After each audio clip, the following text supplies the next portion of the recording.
Bismillahirrahmanirrahim. Assalamualaikum warahmatullahi wabarakatuh. Pada hari ini saya akan menyampaikan materi pertemuan 4. Pertemuan 4 pada mata kuliah interaksi manusia dan komputer ya. Hari ini kita belajar atau membahas tentang ragam dialog ya.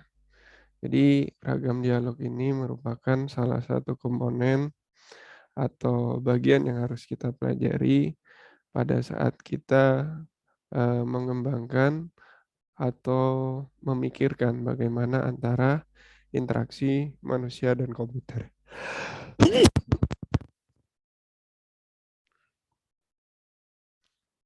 Tujuan dari pembelajaran ini nanti harapannya Anda tahu bentuk-bentuk dari ragam dialog antara interaksi manusia dan komputer ya.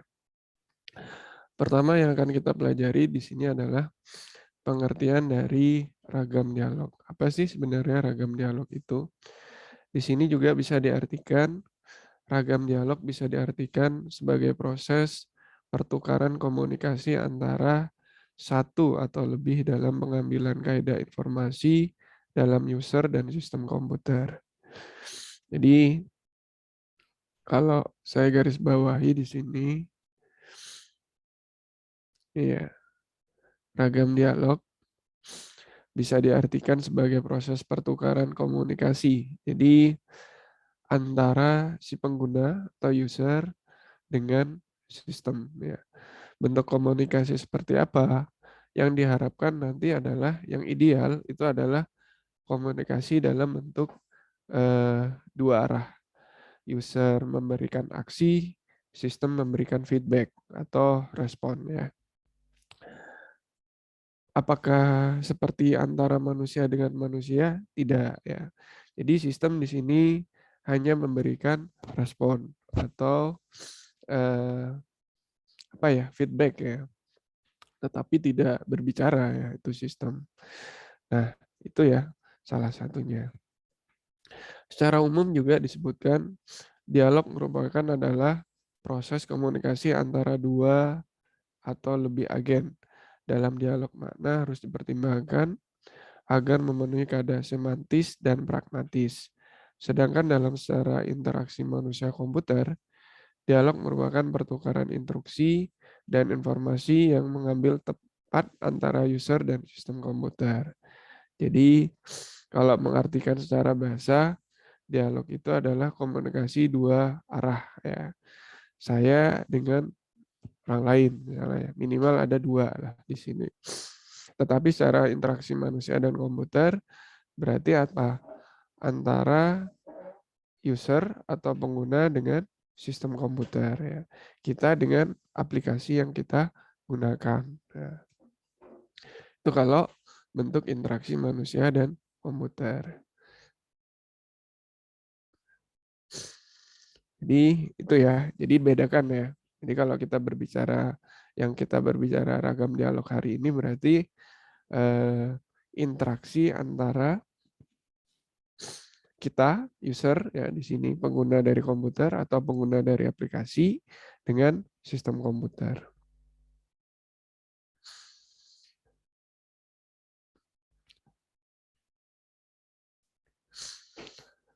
Tujuan dibuatnya ragam dialog adalah untuk menyajikan dan mendiskusikan berbagai teknik dialog yang ada dan untuk mengidentifikasikan beberapa kekuatan dan kelemahan dari setiap teknik dialog yang akan disajikan.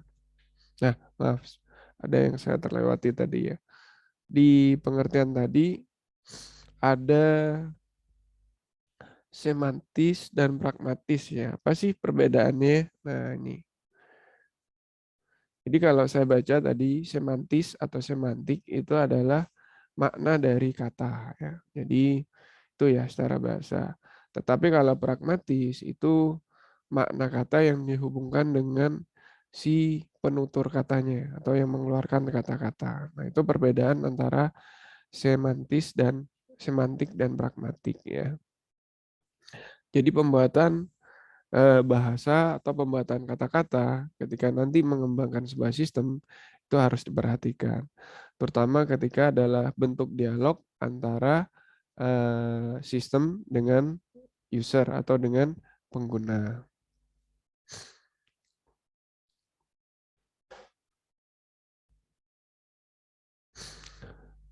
Nah, ini adalah tadi sudah disebutkan tujuannya, kenapa harus dibuat ragam dialog. Ya. Adapun beberapa sifat dari setiap ragam dialog, yang pertama adalah sifatnya pertama harus bersifat inisiatif, kedua adalah keluasan, ya luas itu apa ya? Identik juga misalnya mudah digunakan, ya, atau dinamis ya. Yang ketiga adalah kompleksitas, keempat adalah kekuatan, dan yang kelima adalah beban informasi. Nanti kita bahas satu persatu ya. Oke, itu adalah beberapa sifat dari ragam dialog ya, atau bentuk interaksi komunikasi antara manusia dengan komputer atau user dengan sistem.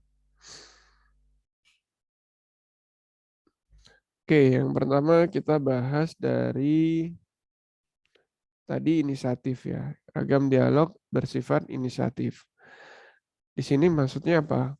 Pengguna memberikan tanggapan atas prompt yang diberikan oleh komputer untuk memasukkan perintah atau parameter perintah. Mungkin ada beberapa dari kalian yang sudah pernah menggunakan command prompt ya, yang ada di Windows dan terminal yang ada di Linux atau ada yang ada di sistem operasi Mac. Nah, itu adalah salah satu ketika ada tampilan harus beri kita inputan. Itu adalah salah satu bentuk inisiatif dari si pengguna. Sifatnya ada inisiatif ya di situ. Inisiatif oleh komputer, pengguna memberikan tanggapan atas arahan dari komputer. Misalnya kita memasukkan perintah yes or no ya, atau kita jika kita tekan dia meminta apakah kita akan yes atau no. Misalnya ketika kita pilih tekan Y berarti dia akan melanjutkan proses. Jika kita tekan N berarti kita apa? Membatalkan sebuah proses ya. Atau seperti cancel lah ya. Di ini untuk yang perintahnya ya. Contohnya itu ada yes or no dalam misalnya ketika kita menggunakan command prompt. Jadi ada perintah yang dikeluarkan dari command prompt, kita akan memiliki inisiatif untuk menginputkan ini ya, perintah lagi ya nanti. Inisiatif oleh pengguna, keterbukaan lebih luas. Contoh adalah command line atau command prompt Anda pada saat Anda menggunakan Windows. Pada Linux itu namanya terminal, contohnya ya, jika pada Mac juga sama ya, terminal.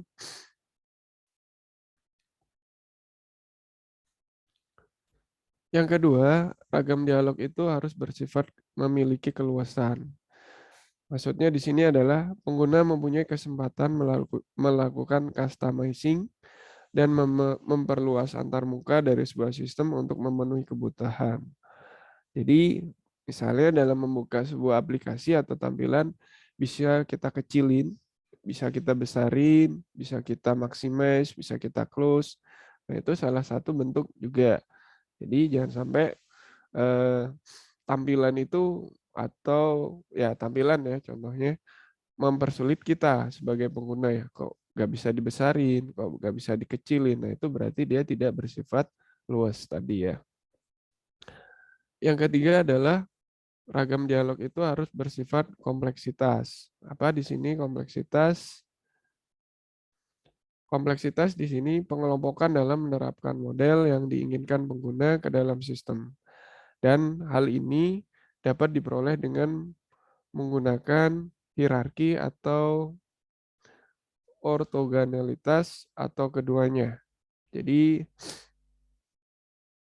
kalau saya mengartikan hierarki ini ada struktural ya. Jadi ada urutan dari atas ke bawah ya. Jadi ada urutan yang harus dikerjakan secara vertikal ya. Secara vertikal itu ada hubungan dari atas ke bawah ya. Jadi ada apa ya? Ada struktur lah gitu ya. Ketika saya tekan tombol yes pada sebuah tampilan, berarti dia akan mengerjakan apa. Nah, itu ada terstruktur ya di situ. Ketika saya tekan tombol no, dia akan keluar misalnya ya. Nah, bersifat seperti itu ya. Jadi ada ketika saya sudah mengerjakan perintah ini, maka akan dibawa pada perintah yang kedua. Ketika saya memproses perintah kedua, maka saya akan diproses. Nah, itu ada struktur hierarki ada dalam sebuah kompleksitas atau dalam dialog antara user dengan sistem ya.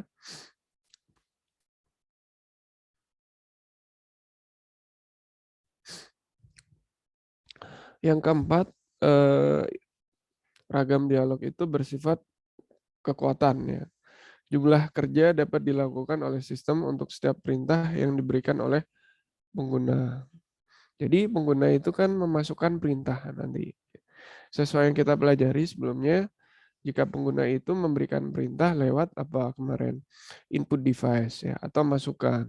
Bisa lewat mouse, bisa lewat keyboard dan inputan device lainnya. Nah, si ragam dialog ya atau bentuk komunikasinya itu bisa mengerjakan perintah-perintah yang diberikan oleh si pengguna. Yang kelima yaitu beban informasi. Ragam dialog harus bersifat memiliki beban informasi. Maksudnya apa di sini? Dalam hal ini menitik beratkan pada penyajian informasi yang dihasilkan komputer kepada pengguna agar penyampaian informasi itu dapat berdaya guna dan beban informasi yang terkandung di dalam suatu ragam dialog seharusnya disesuaikan dengan aras pengguna atau dengan apa ya? Biasanya ada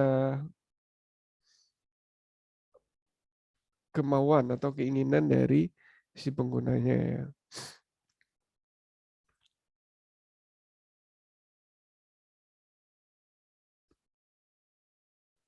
Jadi disebutkan di sini eh, penyajian informasi yang dihasilkan eh, komputer kepada pengguna.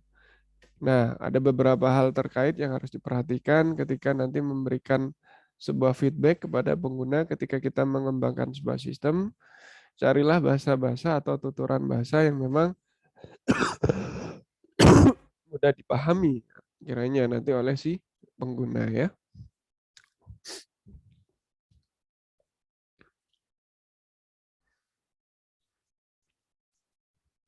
Sedangkan karakteristik, kalau tadi kan sifat yang harus dimiliki dari ragam dialog, karakteristik dari ragam dialog, ya, jadi bisa kita sebut dengan karakteristik atau ciri-ciri dari ragam dialog yang baik itu pertama adalah konsistensi, kedua adalah umpan balik, yang ketiga adalah observabilitas, dan yang keempat adalah kontrolabilitas, dan yang kelima adalah efisiensi, dan yang keenam itu adalah keseimbangan atau balancing ya.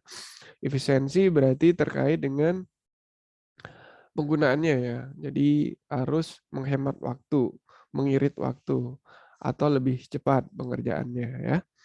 Nah itu kita bahas satu persatu mengenai karakteristik dari ragam dialog ya. Yang pertama adalah karakteristiknya itu harus konsistensi.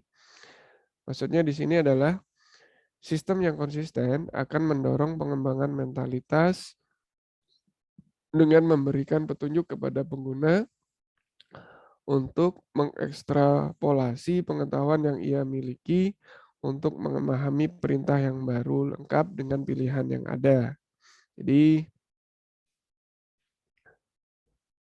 Jadi konsisten ya memberikan petunjuk kepada pengguna dalam bentuk dialog atau dalam bentuk bahasa atau dalam bentuk tampilan ya. Konsisten itu biasanya nanti ketika kita sebagai pengembang kita harus menggunakan bahasa-bahasa umum atau yang sudah menjadi standar ya, terutama standar internasional lah yang kita gunakan. Itu apa? Agar pengguna mudah menggunakan ya. Itu sebenarnya tujuan dari konsistensi ya. Tombol-tombol yes, tombol no, yes di sebelah kiri, no di sebelah kanan itu adalah kita menempatkan secara konsisten ya. Kiri misalnya yes, no-nya di sebelah kanan. Jikapun ada cancel berarti ada di paling kanan. Coba Anda lihat setiap tampilan dari sebuah antarmuka itu biasanya seperti itu. Tombol minimize-nya, gambarnya strip, maximize-nya persegi misalnya. Nah, itu ketika nanti kita membuat juga, berarti itu ada standar yang harus kita ikuti. Tujuannya apa? Konsistensi. Tujuannya lagi apa? Untuk mempermudah kepada si penggunanya. Jadi, itu yang dikatakan adalah konsistensi ya. Nah, ini.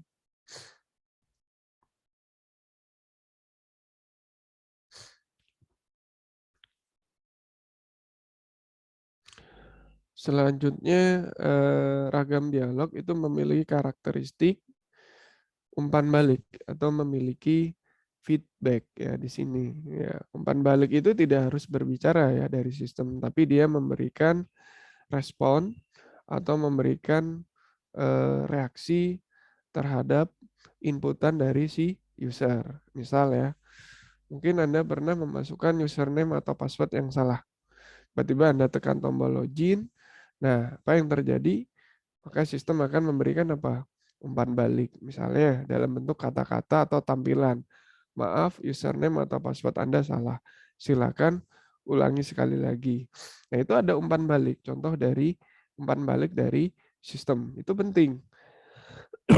Jika itu tidak ada, kita kebayang kan misalnya, ini benar atau salah ya. Kita kan jadi tanda tanya sebagai pengguna, kalau saya sebagai posisi pengguna.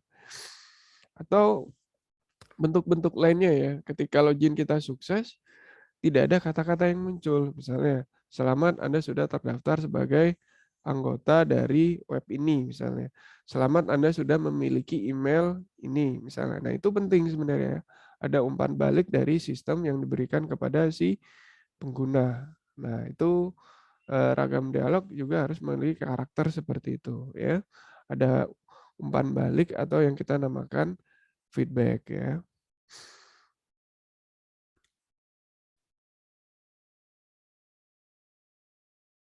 Nah, ini ya. Jika misalnya tidak terjadi seperti itu ya, pengguna sering harus menunggu proses yang sedang berjalan, sementara pengguna juga tidak mengetahui sebenarnya sistemnya ini lagi hang atau lagi berhenti atau lagi seperti apa. Karena kan tidak ada feedback gitu ya. Baik yang kita masukkan username-nya mau benar atau salah, itu sistem harus memberikan apa? Respon atau memberikan umpan balik ya, itu namanya.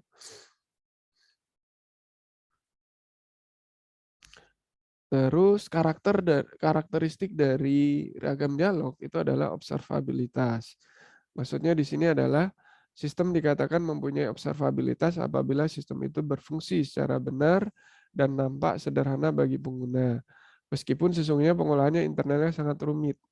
Jadi kalau kita di posisi si user, kita inginnya menggunakan sistem itu adalah mudah. Ya. Komunikasi yang mudah antara user dengan sistem.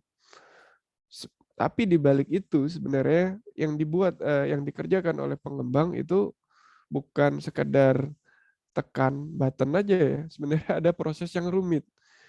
Ada apa ya, perintah-perintah yang dikerjakan di balik itu atau perintah-perintah yang bekerja di balik layar lah. Tahunya kita kan ketika Anda menggunakan Google ya, misalnya Anda mengetik sebuah kata pencarian ya, misalnya ketika Anda tekan tombol search atau searching, nah itu adalah sebenarnya ada perintah query yang bekerja di situ. Atau ya kalau bagi yang awam atau yang tidak tahu itu adalah sebuah pekerjaan yang rumit kan ya. Jadi ada yang bekerja, tapi kan si pengguna tidak tahu perintah-perintah query tadi yang bekerjanya seperti apa ya. Nah, itu ya. Jadi boleh rumit bagi si pengembang, tapi bagaimana caranya kita memudahkan bagi si pengguna ketika berinteraksi dengan atau menggunakan sistem ya. Nah, itu. Yang keempat adalah kontrolabilitas. Kontrolabilitas merupakan kebalikan dari observabilitas.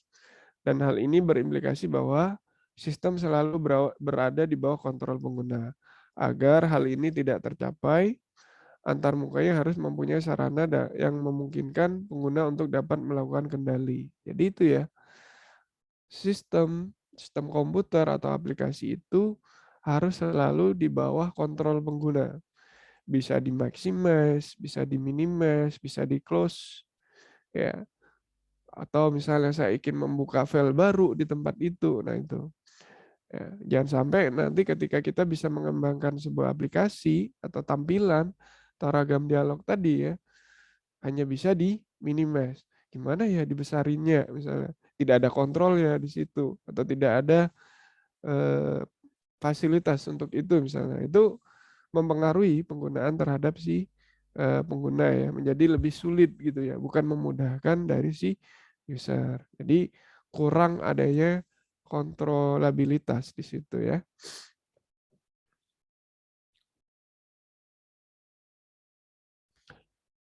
Yang kelima, karakteristik dari ragam dialog itu adalah efisien tadi ya, atau efisiensi.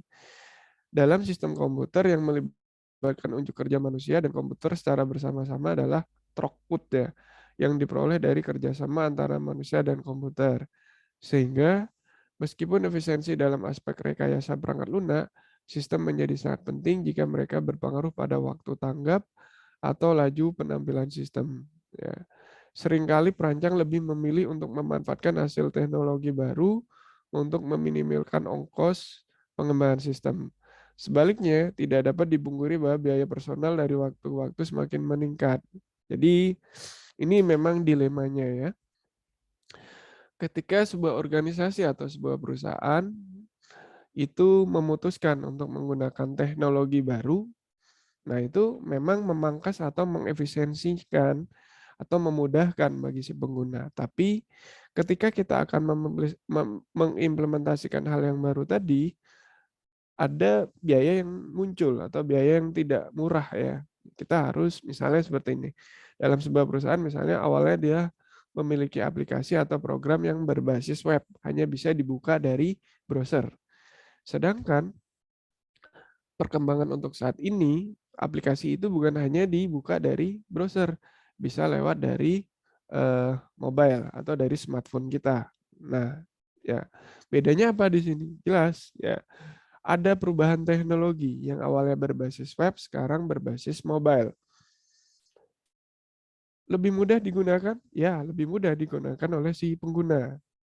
Saya di mana saja, tidak perlu install browser, saya sudah install di handphone saya untuk aplikasi mobile-nya. Tinggal saya jalankan. Ya, misalnya kalau Anda lihat Tokopedia itu bisa dibuka oleh dari browser dan bisa dibuka dari aplikasi mobile. Ya.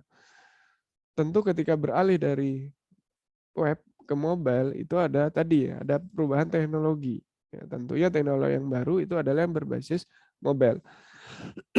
Tapi ada ongkos ketika kita mengimplementasikan baru. Pasti teknologinya baru, kita melibatkan orang-orang yang paham tentang itu, yang terbaru. Nah, ada ongkos atau biaya mungkin yang terjadi bisa lebih mahal untuk pembuatan seperti itu. Nah, itu terkait efisiensi ya. Satu sisi memang memangkas pekerjaan, tapi dari satu sisi ada cost yang lebih tinggi yang muncul ya di sini karena keterlibatan adalah sumber SDM yang kita gunakan untuk membuat itu ya.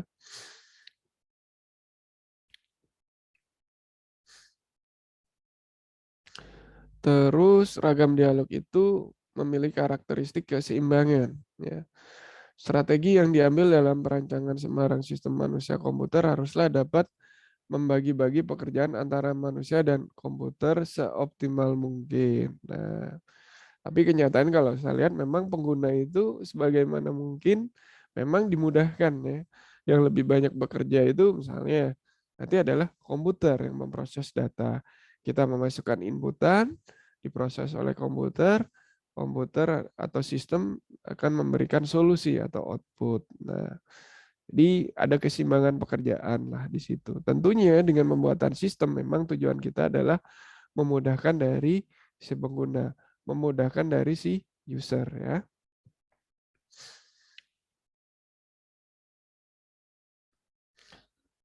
Kategori ya, kategori ragam dialog itu apa saja? Di sini yang pertama adalah ragam dialog interaktif. Interaktif di sini adalah berjalan dua arah. Misalnya kayak tadi ya, kalau kita berangkat dari dialog antara dosen dengan mahasiswa. Dikatakan dialog saya itu berjalan interaktif jika ada saya memberikan materi, Anda memberikan respon atau ada feedback lah. Ya. Terjadilah di situ komunikasi yang interaktif ya. Ada yang bertanya, misalnya saya memberikan materi, saya memberikan ceramah, ada yang bertanya, ada yang menanggapi. Nah itu interaktif, berjalan dua arah. Sebaliknya, kalau saya hanya memberikan materi, Anda cuma mendengarkan, diam, nah itu tidak interaktif di sini. Nah, begitupun juga pada sistem ya. Begitu. Ketika kita melakukan sebuah aksi atau memasukkan perintah, apa respon dari si sistem? Nah itu. Dialog berbasis perintah tunggal ya. Nah, interaktif, common, ragam dialog, terus dialog berbasis bahasa pemrograman, programming language dialog, dan yang ketiga adalah bentuk dialog dari form filing dialog, 4 sistem menu, 5 dialog berbasis bahasa alami atau yang kita kenal sekarang adalah NLP ya. NLP itu singkatan dari Natural Language Programming ya. Ada juga Natural Language Interface ya kalau di interaksi manusia komputer. Keenam, antarmuka berbasis icon. 7, sistem penjendelaan atau windowing system. 8, manipulasi langsung. 9, antarmuka berbasis interaksi grafis. Nanti kita bahas satu persatu. Nah, ini adalah dialog berbasis perintah tunggal atau command line dialog ya. Contoh yaitu kalau tadi saya sebutkan misalnya ketika kita menggunakan command prompt, menggunakan DOS ya, perintah-perintah DOS dulu. Kalau saya sih beberapa saya gunakan ya. Dir itu misalnya ketika kita ingin berhubungan dengan folder atau directory, perintah delete itu untuk menghapus, format itu mengosongkan dan menformat ulang dari drive kita atau hard disk kita, copy ya seperti biasa, menyalin ulang sebuah file dan sebagainya ya. Begitu juga dari Unix ya, Unix itu hampir karena dasar dari Linux itu sama ya perintah-perintahnya. LS dia menampilkan layar screen-nya, V V ini apa ya lupa saya udah. Kalau LS yang pernah saya gunakan itu adalah menampilkan layar, terus pas WD itu memasukkan password atau menampilkan password. Bentuk-bentuk perintahnya seperti itu.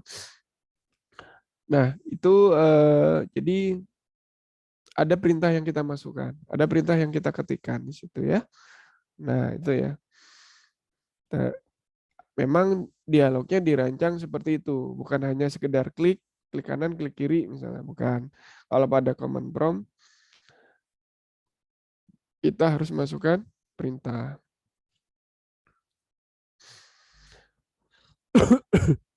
Terus dialog berbasis bahasa pemrograman atau programming language dialog.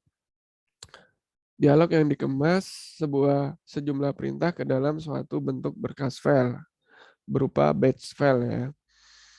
Di sini contoh, saya langsung contohnya aja ya. Contohnya adalah bahasa pemrograman assembler, Pascal, C, Fortran, atau Basic. Yang dulu pernah saya pelajari, yang saya gunakan itu Pascal ya. Sekarang Pascal sudah tidak ada ya. Saya lihat sudah beralih pada C++ ya kalau kita mau belajar karena sudah beralih pada berorientasi objek. Kalau Pascal dulu masih berorientasi pada terstruktur dia ya, bahasa pemrograman terstruktur. Tapi kalau pada C++ itu sudah berorientasi objek. Itu yang banyak digunakan sekarang untuk belajar.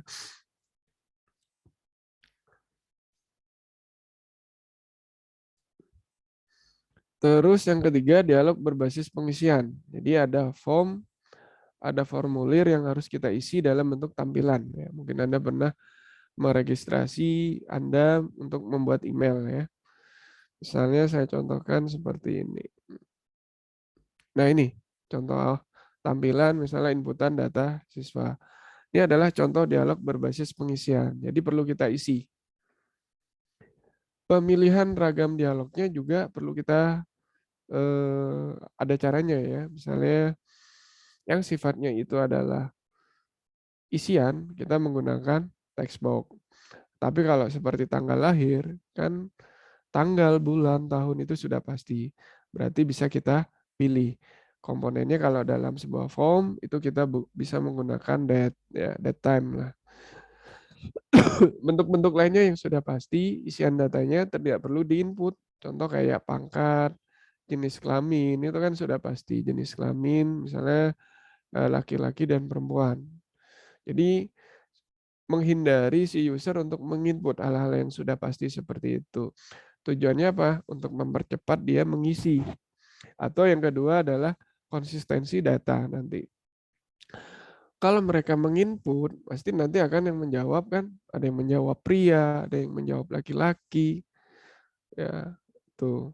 Ada yang menjawabnya misalnya cuma laki sekali, ya, atau ada yang menjawabnya laki strip laki-laki. Nah itu sehingga apa nanti data yang didapat tidak konsisten gitu ya, beda-beda. Ya. Jadi itu ya perlu kita perhatikan ya. Dan ada button-button yang digunakan, button tambah, simpan, update. Ketika tambah itu nanti muncul apa. Nah, itu adalah ragam-ragam dialog atau bentuk-bentuk komunikasi antara user dengan sistem yang harus diperhatikan oleh si pengembang ya, atau si pembuat atau si developer nanti ya.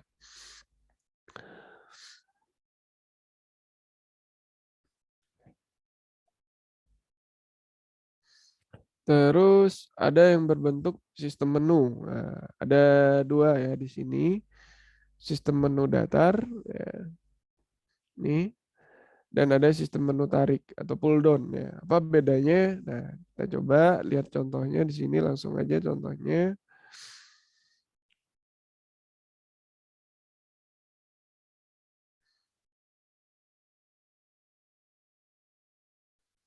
Nah, sistem menu datar ada beberapa juga ya, sifatnya pilihan ya. Sistem menu yang menampilkan semua pilihan secara lengkap. Terus ada juga penggunaan tanda terang atau di highlight ya. Misalnya ada bentuk yang bisa kita gunakan, mana atas, kiri, kanan, bawah ya. Terus, nah ini contoh dari menu datar ya. Jadi ketika kita berhadapan dengan sebuah sistem atau sebuah aplikasi, nah, menu-menunya sudah ditampilkan. Biasanya ini ketika kita dihadapkan oleh beberapa pilihan ya. Beberapa pilihan contoh ketika kita memesan sebuah makanan ya pada sebuah aplikasi. Jadi hanya ada teksnya saja, tidak ada icon ya di sini atau tidak ada image yang digunakan. Misalnya makanannya nasi goreng, mie ayam, mie bakwan, soto ayam. Minumannya es teh, es jeruk, jus alpukat. Tinggal kita masukkan pilihannya pada di sini ya. Misalnya ketika Anda mau masuk nasi goreng, pilih masukkan satu ya di sini. Maka nanti sistem akan merespon.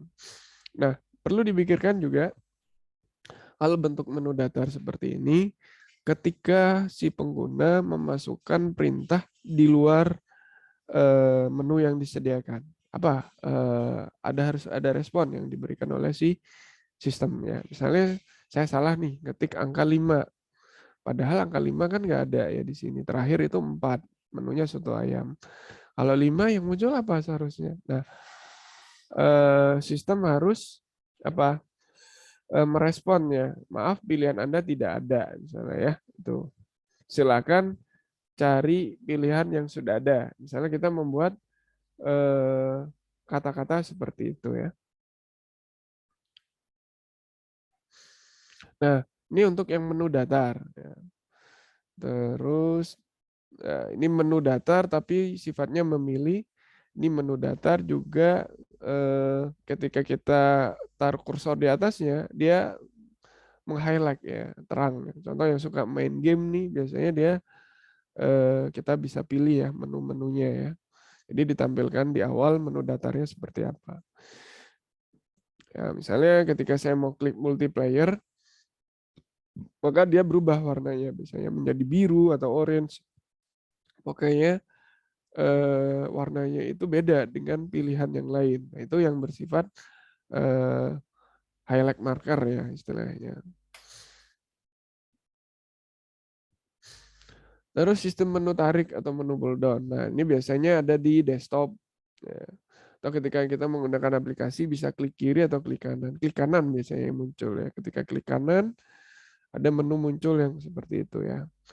Open, close, atau dalam sebuah aplikasi. Contoh ketika kita menggunakan Microsoft Word, PowerPoint, atau Excel, di atas layar itu kan ada ya, di menu bar itu ada perintah-perintah yang bisa kita gunakan. Kita klik file, kita klik edit, kita klik view, itu ada perintah-perintah yang bisa kita gunakan. Itu perintah dalam bentuk atau reagam dialog dalam menu pull down atau dalam bahasa Indonesianya kita sebut sistem menu tarik ya. Beda dengan menu datar ya. Kalau menu datar kan dia sudah disediakan pilihannya di awal. Kita tinggal input pilihan. Kalau menu pull down ini harus ada aksi dulu yang harus kita kerjakan. Misalnya dengan klik kanan atau kita klik dulu dari tulisan filenya baru dia muncul ke bawah gitu ya. Pull down ya ke bawah. Itu bedanya dengan menu datar. Terus ada juga yang bersifat bahasa alami atau natural language interface ya. Nah, di sini dialog yang berisikan instruksi-instruksi dalam bahasa alami manusia yang diterjemahkan ya ke dalam bahasa pemrograman misalnya ya. Ya, seperti ini ya. Well, not EOF. EOF itu kan bahasa kita biasanya end of file ya. Selama dia kursornya tidak ada di bawah, maka yang dia dikerjakan adalah begin, baca variabel T dan S. Jika variabel LPSM-nya lebih besar dari 3.0, maka tulis nama mahasiswanya. N ya, selesai. Nah, itu adalah berbasis bahasa ya. Jadi kita sebutnya ini biasanya bahasa tingkat tinggi. Bahasa tingkat tinggi itu adalah bahasa yang apa ya, mudah kita pahami gitu ya. Bahasa yang kita mudah pahami ya. Menerjemahkan ke sistem tapi bisa mudah dipahami oleh komputer. Kalau yang sebaliknya itu dulu yang pernah saya pelajari yaitu bahasa assembler atau bahasa assembly, itu mendekati bahasa mesin. Itu lebih kepada low level language ya. Itu bahasa-bahasanya itu sulit ya, karena kan bahasa mesin sudah bukan bahasa manusia lah gitu ya. Kalau ini yang kita gunakan adalah bahasa manusia ya. Memang beruntuk dalam bahasa Inggris ya kan.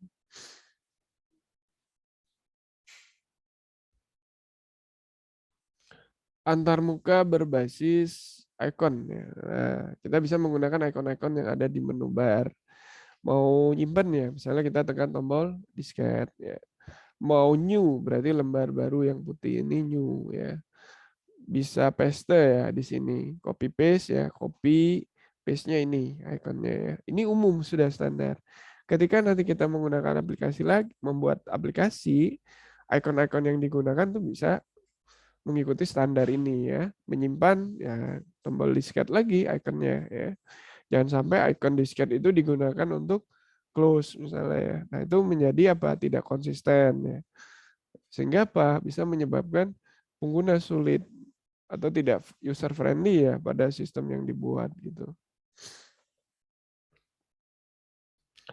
Sistem penjendelaan windowing ya. Sistem antarmuka yang memungkinkan pengguna untuk menampilkan berbagai informasi pada satu atau lebih jendela. Ya. Misalnya kita letakkan di sini ya, ada presentasi PowerPoint saya, ada Zoom saya di sini ya.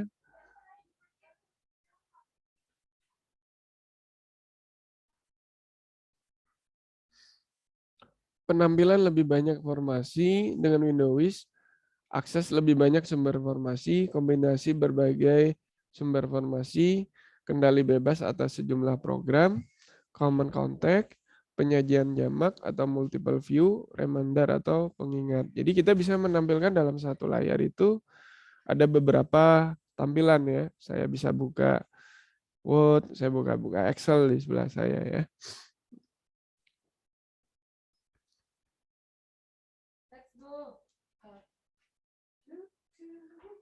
Jenis-jenis jendela ya, ada TTY, ada multiplex Windows, ada SPI multiplex Windows, ada non homogen ya. Nah ini yang TTY ya, dalam artian jendela TTY merupakan jenis jendela yang paling sederhana. Secara sekilas jenis jendela ini mirip dengan tampilan apa adanya karena jendela TTY hanya terdiri atas sebuah jendela pemindahan, ada scrollnya ya ke bawah. Scroll bisa atasin bawah ya. Contoh jendela TTY adalah untuk yang prom ya atau yang menggunakan command prompt ya di sini. Ya ada minimize, maximize, close dan scroll kiri ke atas. Sedangkan untuk yang multiplex window ya. Jadi ada tampilan dalam satu jendela itu. Nah, seperti mungkin Anda pernah menggunakan akses ya. Itu ada tampilan seperti ini ya. Diklik ini, tampilan deskripsinya di bawah ya. Itu time multiplex window, terus space multiplex window. Dalam space multiplex window, lebar layar dibagi menjadi beberapa jendela dengan ukuran yang bervariasi. Nah, di atas, bawah ya.